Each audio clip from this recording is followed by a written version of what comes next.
This report on the importance of experience of the world of work and admissions to Russell Group universities came out of an understanding that for some young people it seemed to be very important whether they could talk about work experience on a particular course of study.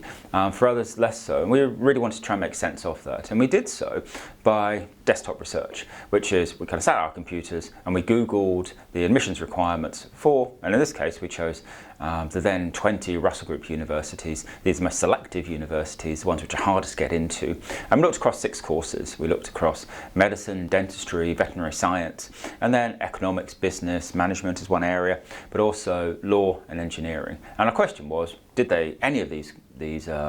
courses say that experience of the world of work experience, anything like that, was either essential or desirable for admission? And what we found was that in the more scientific ones, in medicine, in dentistry, and veterinary science, overwhelmingly it was either desirable or essential. For the other areas, engineering, for law, for economics, management, we found that about a third of institutions they were saying this is helpful.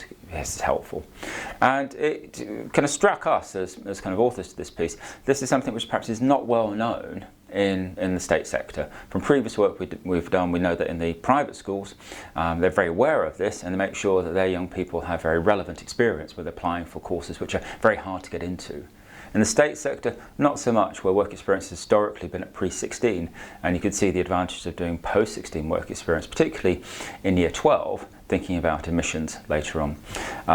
From other work we've done, we've also known that for particular areas, particularly medicine, it's very hard for young people to get into those work experience opportunities if they don't have family connections, which all together underpins the importance of social agents, hospitals, the NHS, employers in general, working more strategically with schools to make sure that access is as fairly distributed as possible.